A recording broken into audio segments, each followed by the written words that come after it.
사람들이 예수를 믿지 않으려고 하는 여러 가지 이유 중에 하나가요, 예수를 믿으면 자유가 없어진다, 속박을, 구속을 당한다, 이렇게 오해를 하는 거죠. 뭐 그럴 수도 있을 거예요. 왜? 주일 성수해야 되니까 어디 놀러 가지도 못하고, 또 12일조를 드려야 되니까 돈도 마음대로 못 쓰고, 그 다음에 이거 하고 저거 하고 뭐 술도 못 먹고 담배도 못 피고 하면서 어떤 그 구속, 속박, 제약, 그러니까 자유가 없는 걸로 그렇게 오해를 많이 합니다. 뭐 오해할 수도 있으라고 봐요. 또 이미 믿는 저와 여러분에게도 특히 신앙생활, 특히 교회 생활이 뭔가 이렇게 나를 자꾸 속박하는 듯한, 자꾸 부담이 되고, 또 심지어는 죄책감 때문에 힘들어하는 사람이 있습니다. 그런데 오늘 이 야고보는요, 그렇지 않다는 거예요. 진짜 예수님의 뜻대로, 하나님의 말씀대로 살면, 그러면 우리가 자유케 된다, 우리가 복을 받는다, 우리가 정말 온전해지고 정말 멋진 삶을 살 수 있다, 이렇게 우리에게 말씀해요. 그래서 오늘 본문의 요절은 바로 25절입니다. 우리 야고보서 1장 25절을 다 같이 읽습니다. 시작. 자유롭게 하는 온전한 율법을 들여다보고 있는 자는 듣고 잊어버리는 자가 아니요 실천하는 자니 이 사람은 그 행하는 일에 복을 받으리라. 할렐루야. 여기 보니까 율법이 자유롭게 하는 온전한 율법, 시작. 자유롭게 하는 온전한 율법이라고 그랬어요. 즉 율법이 우리를 부자유스럽게 올가매는 게 아니라 자유롭게 한다 그랬어요. 그리고 우리를 온전케 한다 그랬어요.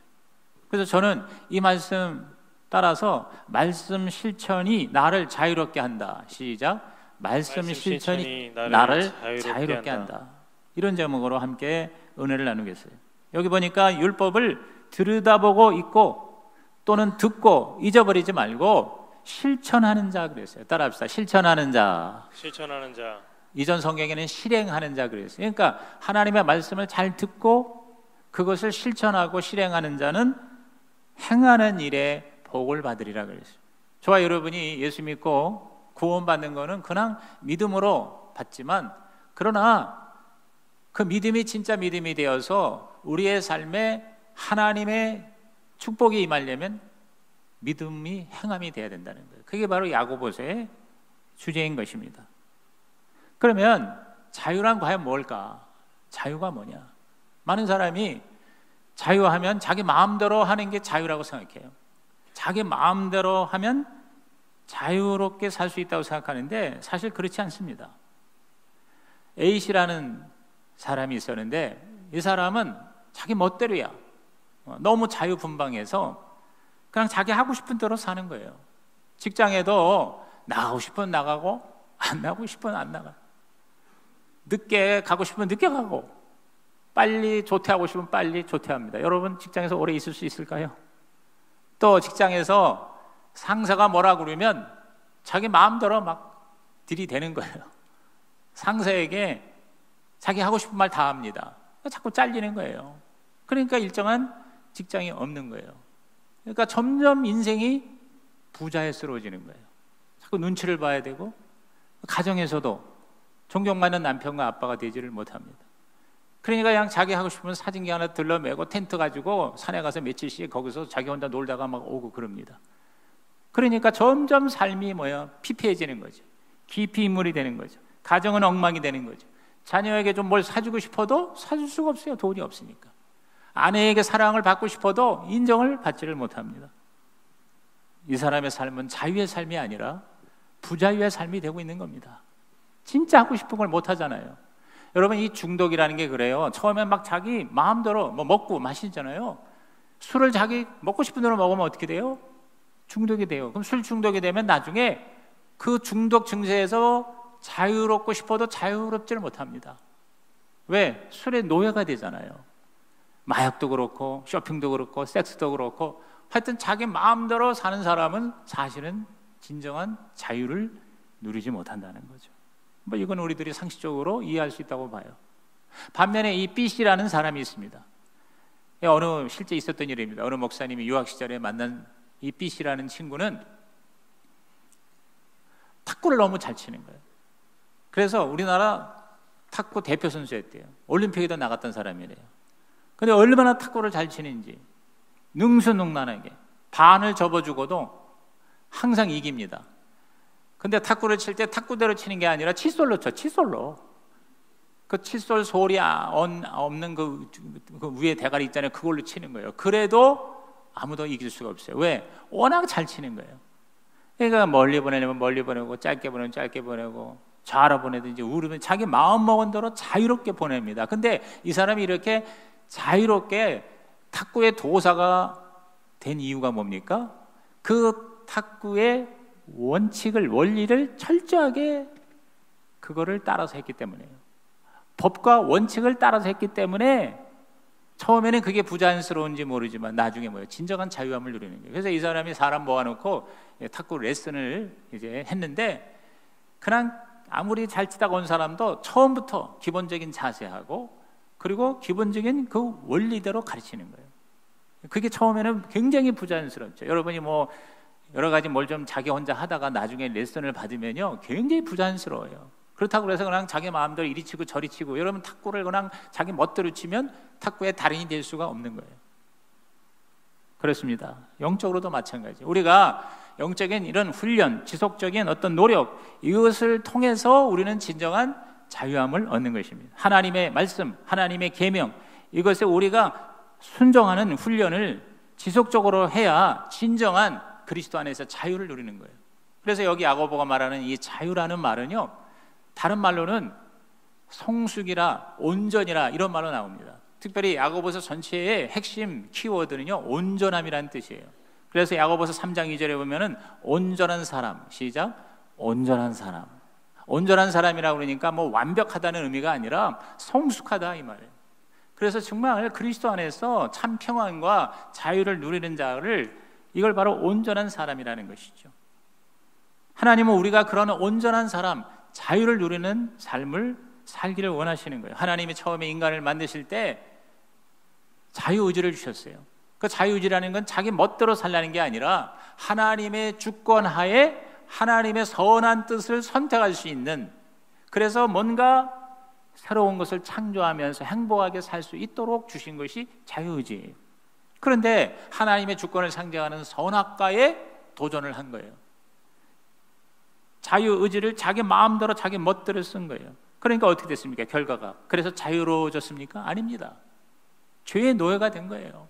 에덴 동에서 쫓겨나고, 그래서 그때부터 인생은 비참해지기 시작하는 거예요.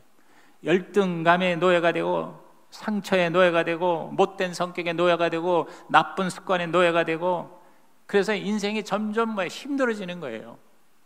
그런데 마귀는 끊임없이 하나님 없이 사는 게 자유다, 하나님께 돌아가면 자유가 없어지고 불편해진다, 속박을 당한다, 이렇게 속이고 있는 거예요. 그래서 사람들이 그 마귀의 말에 속고 하나님께 오면 그냥 우리가 아무 자유 없이 노예처럼 사는 걸로 그렇게 오해를 하고 착각을 하게 된다는 것입니다. 오늘 죄라는 게 뭡니까? 자기 마음대로 하는 게 죄예요. 의라는 게 뭡니까? 하나님의 마음, 하나님의 뜻대로 사는 것이 의입니다. 오늘 예수를 믿는다는 것은 내가 주인이 신이 되는 게 아니라 하나님이 내 인생의 주인이 되어서 그 하나님 안에서, 그 하나님이라는 울타리 안에서 우리가 진정한 자유를 누리면서 살 수 있게 된다. 믿으시면 아멘 하시기 바랍니다. 이것이 기독교의 메시지인 것이. 그러므로 참된 자유는 자기 마음대로 사는 게 아니라 하나님의 뜻대로 사는 것입니다. 다시 얘기합니다. 참된 자유는 내 마음대로 사는 게 아니라 하나님의 뜻대로 사는 것입니다. 아멘을 안 하는 거 보니까 제 말에 동의를 안 하시는 것 같아요. 참된 자유는 내 마음대로 사는 것이 아니라 하나님의 뜻대로 사는 것입니다. 그래요, 맞습니다. 여러분, 하나님의 계명, 하나님의 뜻 중에 예수님이 직접 하신 말씀이 뭐예요? 용서해라 그랬어요. 용서해라. 그러니까 얼마나 용서해야 됩니까? 그랬더니 70번씩 7번이라도 용서해라. 77에 49, 490번이잖아요. 아이고, 어떻게 그렇게 용서할 수 있어? 하고 우리는 절망을 하는 사람이 있을 거예요. 그런데 여러분 생각해 보세요. 남을 용서할 때 자유롭습니까? 아니면 남을 용서하지 않을 때 자유로울 수 있습니까? 여러분, 용서하지 않을 때 오히려 우리는 자유를 잃어버려요. 부자연스러워요. 그 용서하지 못하는 그 사람만 생각해도 화가 나고, 그 사람 목소리만 들려도 심장이 뛰고 그 사람이 있는 곳에는 가지를 못해. 그 사람만 있으면 피해. 심지어 자꾸 그 사람 생각하니까 화가 나가지고 밤에 잠을 못 자. 너무 섭섭해. 소화도 안 돼. 스트레스가 그냥 내 몸에 가득 차오죠. 근데 더 억울한 게 뭐냐면 나는 이렇게 죽겠는데 그 사람은 멀쩡해. 그 사람은 두 다리 쭉 뻗고 살아. 내가 밤에 잠도 못 자고 몸부림치는데 그 사람은 아무 문제가 없어요. 여러분, 얼마나 우리가 용서를 하지 못할 때 부자연스러운 삶이 되고 맙니까? 근데 용서하면 어떻게 돼요? 용서하면 진정한 자유를 누려요. 그 사람 보아도 아무 문제가 없어요. 마음이 편안해요. 오히려 불쌍히 여겨. 저렇게 악을 행하는 걸 보고 오히려 긍휼히 여겨요. 그게 뭔가 좀 도와주고 싶은 마음까지 들어요. 얼마나 온전함입니까? 얼마나 성숙함입니까? 얼마나 자유함입니까? 여러분, 하나님의 말씀, 하나님의 계명에 순종하는 것은 억압이 아니고 속박이 아니라 진정한 자유함인 것입니다. 믿으시면 아멘 하시기 바랍니다. 그렇습니다. 우리 이전에도 제가 얘기했지만 원래 그 호프킨즈라는 사람이 그 말을 했어요. 물고기는 물속에서 헤엄칠 때가 가장 자유다. 그 물고기가 자기 마음대로 물 밖으로 나오면 어떻게 돼요? 자유롭게 살지를 못하죠. 그냥 퍼덕이다가 숨도 못 쉬고 그냥 죽고 마는 거죠. 오늘 저와 여러분이 하나님 속에 들어가야 진정한 자유를 누리고 인간다움을 누리고 하나님이 저와 여러분이 주신 모든 인생의 최고의 마스터 플랜에 들어가 살 수 있게 될 줄로 믿는 것입니다. 그게 바로 하나님의 우리에게 주시는 메시지예요. 다시 말해서 그리스도 안에, 하나님 안에, 하나님의 말씀 안에 거할 때 우리는 자유로운 거예요. 그러면 그게 어떻게 가능하냐? 두 번째로 자유를 그럼 어떻게 누리는가입니다. 그 뭐예요? 오늘 말씀 그대로예요. 우리 25절 다시 한번 읽어볼게요. 너무 중요한 말씀입니다. 시작. 자유롭게 하는 온전한 율법을 들여다보고 있는 자는 듣고 잊어버리는 자가 아니요 실천하는 자니 이 사람은 그 행하는 일에 복을 받으리라. 율법을 실천하고 행하는 자에게 복이 이 말이라 그랬어요. 여러분, 하나님은 저와 여러분에게 복을 주시기 위해서 율법을 주신 거지 우리를 힘들게 하려고 주신 것이 아니다. 이걸 여러분이 기본적으로 받아들여야 돼요. 그래서 이 복을 받기 위해서는 그 하나님의 말씀을 뭐예요? 실천하고 행하는 거예요. 듣기만 하지 말고 읽기만 하지 말고 기억만 하지 말고 그걸 우리가 어떻게 해야 돼요? 실천해야 돼요. 여러분, 우리가 다이어트 하려면 다이어트 비디오를 본다고 됩니까? 옛날에 어떤 분이 그랬대요. 비디오를 사가지고 멋진 그 몸매가 끝내주는 배우가 만든 에어로빅 다이어트 비디오를 앉아서 소파에 앉아서 과자 먹으면서 10번을 봤어요. 그런데 뭐요? 다이어트가 안 되고 더 배가 나오는 거예요. 왜? 그 영상을 보기만 하지 그 하라는 대로 내가 몸을 움직여야 되잖아요. 땀을 흘려야 되고 먹는 거를 좀 조절하고 그렇게 내가 뭐예요? 실행을 해야 돼요. 플렉티스를 해야 된다 그 말이죠. 여러분, 수영을 통신으로 배웠다는 거 들어보셨습니까? 아무리 수영을 인터넷으로 공부를 해도 내가 물속에 들어가서 물을 많이 먹으면서 그렇게 최선의 노력을 다하고 실행을 해야 물속에서 말 그대로 자유형을 헤엄칠 수가 있게 되는 것이죠. 그러므로 오늘 우리 이것을 신앙생활에 우리들이 적용해 봅시다. 저와 여러분이 매주 와서 설교를 듣기만 해가지고는요 내 삶에 진정한 변화가 일어날 수가 없고 그리고 온전해질 수가 없고 자유할 수가 없고 하나님의 복을 받을 수가 없다는 거죠. 그래서 사실 최고의 성경의 번역은 토레이 박사가 얘기했어요. 그 위대한 번역은 성경을 각자의 삶으로 옮기는 것이다 그랬어요. 최고의 성경 번역은 이 말씀을 내 삶으로 옮기는 것이다. 그게 22절입니다. 자, 우리 22절 말씀 시작. 너희는 말씀을 행하는 자가 되고 듣기만 하여 자신을 속이는 자가 되지 말라. 여기 보니까 말씀을 행하는 자 시작. 말씀을 행하는 자. 여러분의 별명이 말씀을 행하는 자가 되기를 주의 이름으로 축원합니다. 그래서 크게 붙여놔. 나는 말씀을 행하는 자다. 그래서 말씀을 행하는 자하고 책상 앞에다 붙여놓으세요. 냉장고 앞에 붙여놓으세요. 그러면 그걸 볼 때마다 지난주에 설교 말씀, 오늘 아침에 큐티 말씀, 새벽에 주신 말씀, 읽은 말씀, 이거 내가 행하는 자가 되자. 그걸 공부하고 읽고 암송하고 가르치고까지가 아니라 행하는 자가 되자. 그러면 뭐요? 우리가 복을 받고, 그러지 않으면 자기를 속이는 자라고 그랬어요. 여러분이 속인다는 게 뭡니까? 실제로 없는데 있는 척하는 게 속이는 거잖아요. 그렇죠? 예를 들어서 어떤 남자가 결혼했는데 자기가 총각인 척 해가지고 다른 여자 꼬셔서 결혼했어요. 이게 뭐예요? 속이는 거죠. 돈도 없는 사람이 돈 있는 것처럼 멋지게 그냥 밖으로 포장을 해가지고 다른 사람 돈을 뜯어내요. 이거 뭐예요? 사기죠. 속이는 거라고 얘기했어요. 착각하는 거예요. 듣기만 하고 행하지 않는 것, 자기를 속이는 거라 그랬어요. 거듭 말씀드리지만 여러분이 예배 때 듣는 말씀이 반드시 그것을 여러분께서 실천하는 현장에 실습이 있기를 바랍니다. 여러분, 지난번에 제가 작년에 교회는 병원이다라는 설교를 했습니다. 교회는 별별 사람이 다 옵니다. 정말 이상한 사람도 옵니다. 왜? 정말 죄인이 모이는 곳이 병원이에요. 그래서 예수님의 복음의 말씀으로, 성령의 능력으로 그것이 해결돼서 점점 온전해지는 것이 그게 교회 아닙니까? 그러다 보니까 좀 괜찮은 사람이 교회 생활하기가 쉬운 게 아니에요. 자꾸 부대끼는 거예요. 이상한 사람 만나는 게. 저도 이 개척 목회 지금 10여 년 하면서 진짜 별별 이상한 사람을 다 만나는 거예요. 도저히 이해가 안 되는 사람이 있는 거예요. 그게 교회예요. 그런 사람들하고 같이 우리가 섞여서 이해할 수 없고 용납할 수 없는 그런 사람들 가운데 몸부림치면서 거기서 내가 닦여지고 깎아지고 그러면서 점점 뭐요? 그리스도의 형상을 닮아가는 것이, 그게 바로 뭐요? 이 현실적인 교회의 모습인 거예요. 예배만 딱 한 번 들으면 편하죠. 설교 말씀 딱 20분 듣는 거, 그래서 뭐 어떤 때 좋고 어떤 때는 지겹고 그걸로 끝나는 거예요. 그런데 부대끼는 걸 싫어해요. 그래서 자꾸 섞이는 게 싫다고 그래가지고 또 옛날에 그것도 상처도 받고 또 여러 가지 어려움이 있는 사람일수록 또 그래요. 그래서 이제 더 이상 하면서 그냥 교회 예배만 드리고, 지금 우리나라 크리스찬의 80%가 그렇습니다. 그냥 예배만 드리는 거예요. 헌금하고 가는 거예요. 그러면 우리의 삶이 편안할지는 몰라도 진정한 변화가 불가능하다는 겁니다. 제가 지난주에 이런 얘기를 들었어요. 나쁜 안정을 택할 것이냐, 좋은 변화를 택할 것이냐. 내가 나쁜 안정에 거할 것이냐, 좋은 변화를 내가 경험할 것이냐. 여러분, 세상에서도 이렇게 얘기합니다. 오늘 저와 여러분이 나쁜 안정은 편안해, 이른바 그 세이프 존, 내 안전지대에 내가 편안해요.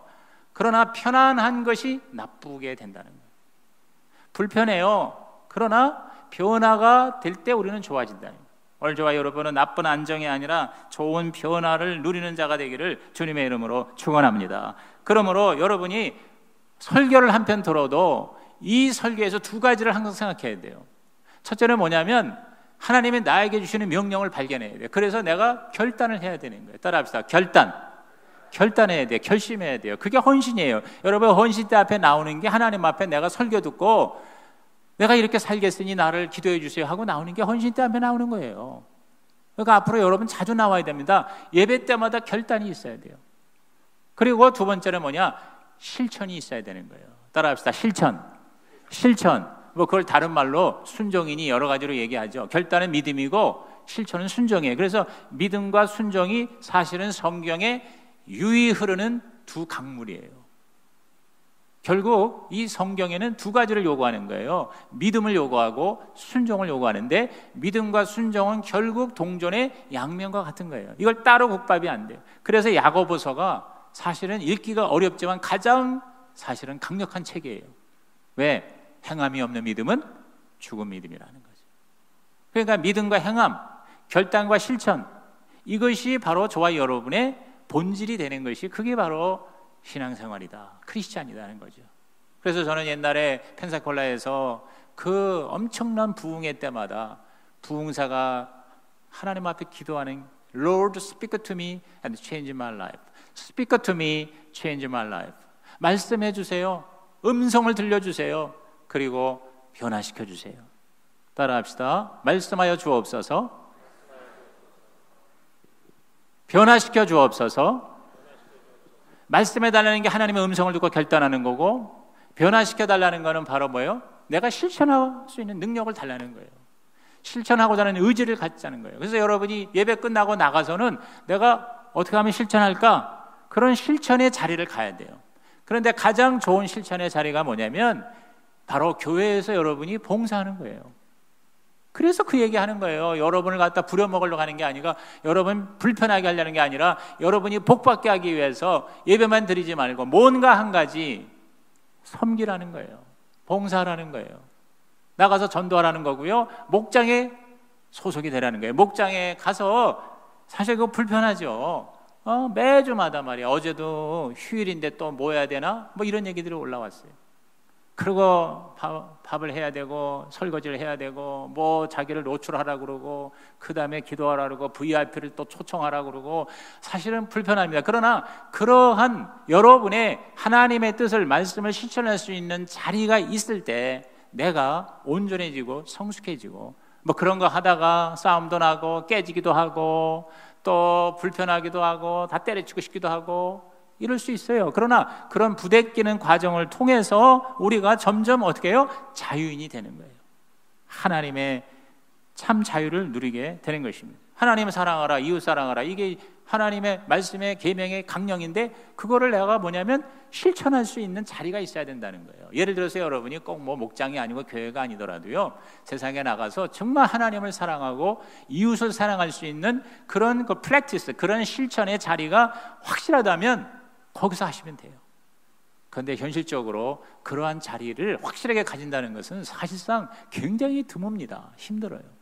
그럼 가장 편안하게 그래도 가장 자연스럽게 할 수 있는 데가 바로 교회에 와서 있을 때, 그리고 목장 교회에서 여러분이 남을 섬기고 거기서 하나님을 또 예배하고 또 다른 사람을 또 주님 앞으로 인도하고 하는 그런 구체적인 자리가 있다는 게 굉장한 축복입니다.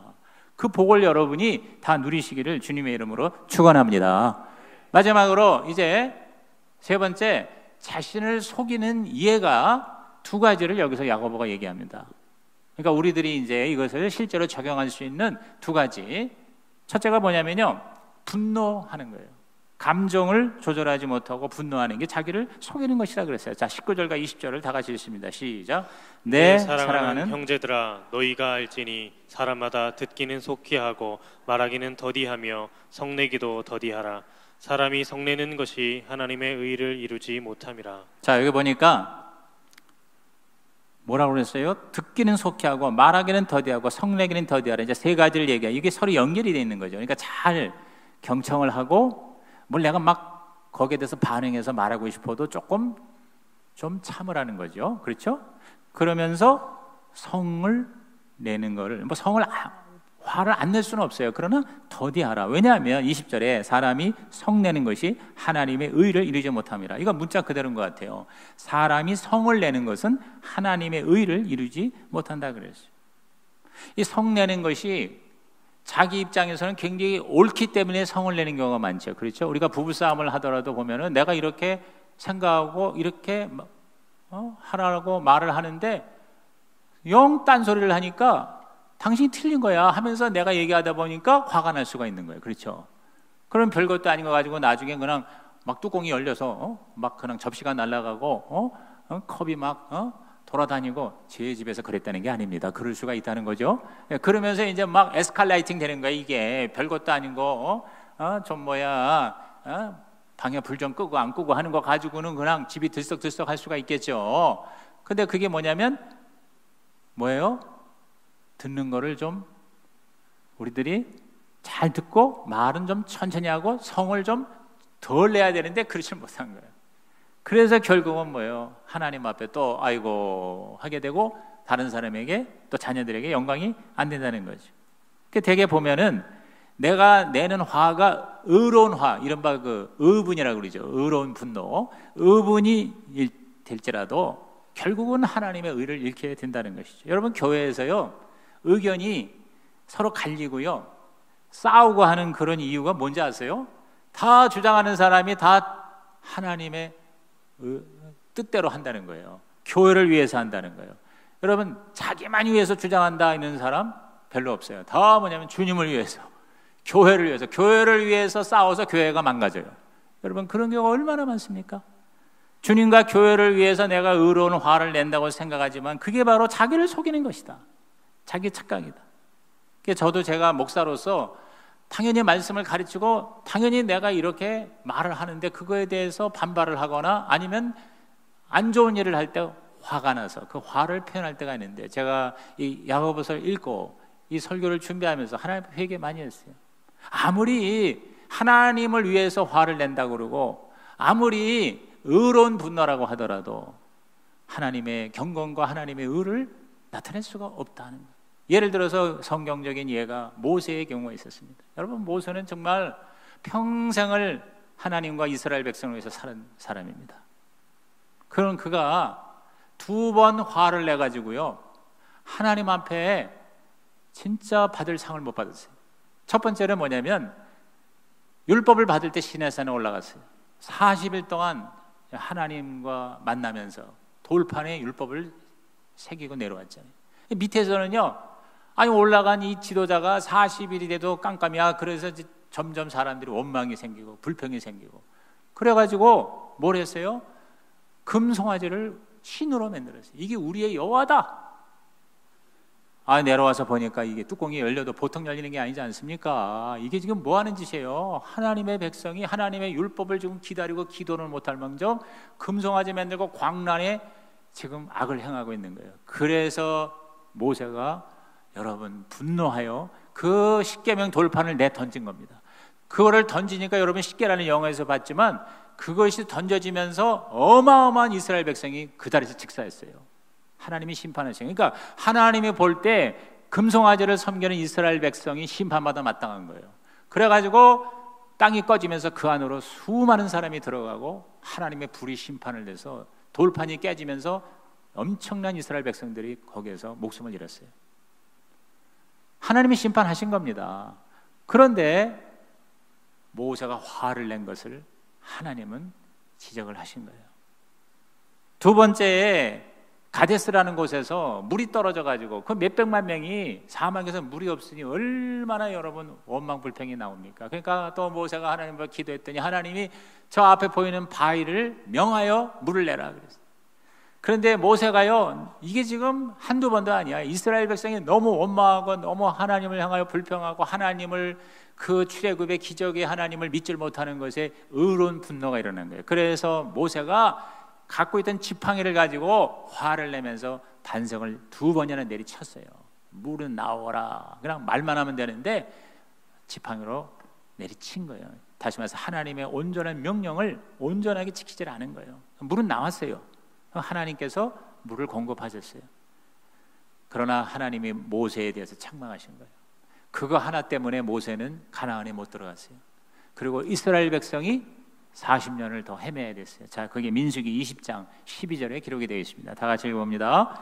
여호와께서 모세와 아론에게 이르시되 너희가 나를 믿지 아니하고 이스라엘 자손의 목전에서 내 거룩함을 나타내지 아니한 고로 너희는 이 회중을 내가 그들에게 준 땅으로 인도하여 드리지 못하리라 하시니라. 내 목전에서 내 거룩함을 나타내지 아니하였도다 그랬습니다. 어떻게 보면 모세에게는 억울함일 거예요. 그렇죠? 억울할 수 있어요. 왜? 내가 하나님을 대신해서 화를 냈다. 그게 문제라는 거죠. 네가 하나님이냐 이거죠. 내가 하나님이다 이 말이에요. 그럼 너는 내 하라는 대로 하면 되는 거지. 왜 네가 네 감정을 컨트롤하지 못하고 화를 내느냐.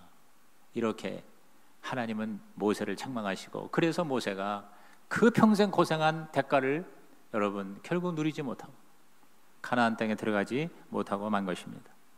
분노의 감정이 하나님의 의를, 하나님의 거룩을, 하나님의 온전함을 망치게 합니다.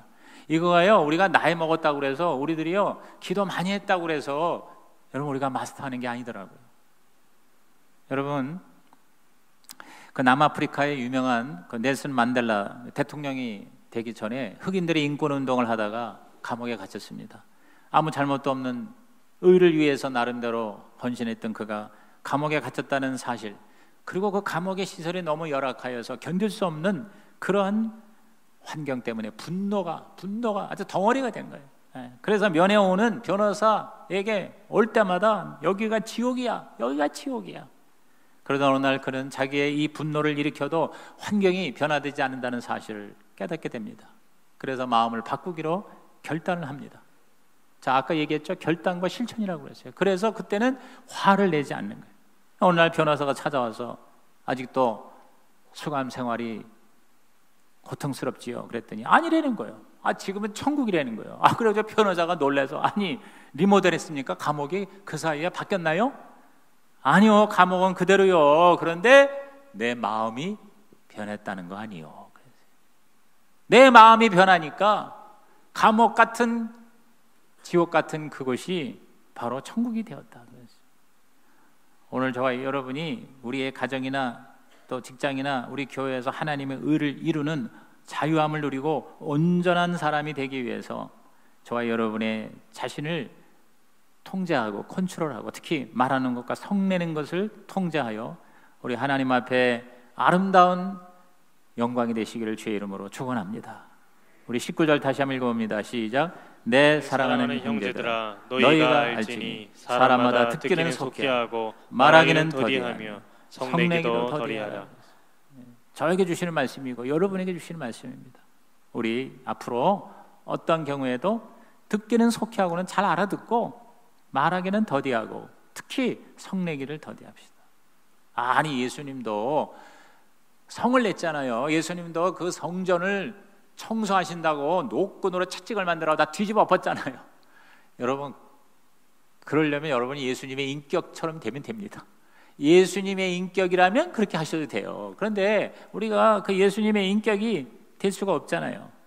그래서 야고보는 26절에 뭐라 했습니까? 누구든지 스스로 경건하다 생각하며 자기 혀를 제갈 물리지 아니하고 자기 마음을 속이면 이 사람의 경건은 헛것이라 그랬어요. 그런 것 같아요. 오래 신앙생활하고요, 훈련 많이 받았는데도요, 어느 날 한순간에 우리의 경건이 하나님 앞에 창피한 그러한 수치와 부끄러움이 되는 경우가 얼마나 많은지 몰라요. 오늘 저와 여러분께서 앞으로 정말 하나님의 영광을 위해서도 진정한 자유를 누리기 위해서도 우리들이 우리 가정에서 특히 또 우리들의 삶의 자리에서 교회에서 우리 화를 내는 것, 분노를 표출하는 것, 증오를 우리가 서로 주고받는 것은 그만은 저와 여러분 되시기를 주님의 이름으로 축복합니다. 그 다음에 두 번째 자기를 속여낸 예인을 뭐라 했냐면, 자 27절에 이렇게 말씀합니다. 다 같이 읽습니다. 시작. 하나님 아버지 앞에서 정결하고 더러움이 없는 경건은 곧 고아와 과부를 그 환난 중에 돌보고 또 자기를 지켜 세속에 물들지 아니하는 그것이니라. 성경을 많이 공부하고 기도를 많이 하고 성령으로 능력을 많이 받아도 그것이 우리들의 경건과 영성을 보장하지 않는다는 거죠. 그렇다고 내가 경건하다고 스스로 생각하면 자기를 속이는 것이다. 진정한 경건은 뭐냐? 바로 남에 대한 관심이라는 거죠. 여기 보니까 고아와 과부를 환난 중에 돌보고 자기를 지켜 세속에 물들지 아니하는 것이, 그게 바로 하나님 아버지 앞에 정결하고 더러움이 없는 경건이라 그랬어요. 참된 경건은 단지 죄를 안 짓는 것이 아니라 적극적으로 하나님을 높이고 다른 사람을 사랑하는 것이다. 타인에 대한 관심이다. 그래서 대표적인 사람을 고아와 과부라 이렇게 얘기를 했습니다. 조지 밀러라고 여러분 들어보셨죠? 고아의 아버지입니다. 그리고 5만 번 기도 응답을 받았다는 전설적인 하나님의 사람입니다. 그 조지 밀러가 성경을 공부하다가 시편 68편 5절에 하나님은 고아의 아버지시요 과부의 재판장이시라 하는 말씀에 결단을 한 거예요. 이 하나님처럼 나도 고아를 돌보고 과부를 내가 좀 섬겨야 되겠다. 그래가지고 $1밖에 없었어요. $1 가지고 고아원을 차렸어요. 나중에 이 고아원이 세계적인 그러한 고아원이 돼가지고 예산이 700만 불. 여러분 한 100여 년 전에 700만 불이면은요, 700만 불이면 얼마죠? 우리나라 돈으로 한 70억 되나요? 그러면 아마 그 당시에는 이게 한 7천억대 되는지 몰라요. 그래서 수천 명의 고아를 매일 먹이고 입히고. 근데 그게 누가 무슨 돈이 있어서가 아니라 기도하면 하나님이 이렇게 채워주신다. 그래서 5만 번, 과장된 건지는 모르겠어요. 하여튼 간에 2만 5천 번인지 5만 번인지 이렇게 기도 응답을 받았다는 거 아니에요. 그러니까 하나님 말씀대로 결단하고 실천했더니 행하는 일에 복을 받아서 조지 밀러 하면은요, 모든 그리스도인이 정말 숭배까지는 안 돼도 이게 칭찬하고 기억하고 그리고 높여주는 그런 멋진 하나님의 사람이라는 것이죠. 정말 경건한 사람, 자유의 사람이 되려면 그다음 나 혼자 편안하게가 아니라 우리의 공동체, 가족과 교회와 목장과 더 나아가서 우리 지역사회와 우리나라 우리 민족에 대해서 내가 뭐예요? 그것을 생각하는 거예요. 관심을 갖고 섬기는 거예요. 그런 경건한 사람이 많아질 때 이 나라가 바로 하나님의 나라가 될 줄로 믿는 것입니다. 지금 여러 가지 이 사회적인 현상들, 예를 들어서 지금 우리나라가 OECD 중에 지난주에 뉴스가 뭡니까? 결혼을 해가지고 한 명도 안 나는 나라가 최초의 나라가 됐어요. 0.89인가 0.98이 됐어요. 그러니까 이제 이 나라가 50년 있다가 나라의 인구가 감소돼서 나라가 없어진다. 그럼 나라에 대한 관심을 갖는 진짜 우리 그리스도인이 경건한 사람이라면 어떻게 해야 돼요? 자녀를 많이 낳을 수 있어야 된다 이거죠. 그런 또 환경도 만들려고 노력을 해야 되는 거죠. 사실은 이 자녀의 복은 하나님은 우리 인간에 주신 최고의 그러한 축복 중에 축복인데 우리가 이것이 저주가 되는 이런 환경을 뭔가 우리가 관심을 갖고 기도하고 뭐 미세먼지라든가 기타 여러 가지 이런 우리 삶의 문제를 해결하는 길은 뭐냐? 바로 하나님의 경건을 우리들이 추구해 나가는 것이다. 그 경건은 뭐냐면 나 홀라 저 기도원 산속에서 거룩이 경건이 아니라 제가 이번에 경건의 삶을 공부하면서 더 적극적으로 이해하게 됐어요. 진정한 경건은 타인에 대한 관심이다. 그래서 우리가 하나님을 사랑하고 다른 사람을 사랑하는 가운데 나에게도 진정한 하나님의 자유함과 온전함과 기쁨과 행복이 하늘의 복 땅의 복이 여러분에게 임하시기를 주님의 이름으로 축원합니다. 하나님 아버지, 오늘 이 말씀을 하나님의 음성으로 듣고 결단하고 실천하는 우리 성시교회 교인이 되게 하여 주시옵소서. 예수님의 이름으로 축복하며 기도하옵나이다. 아멘.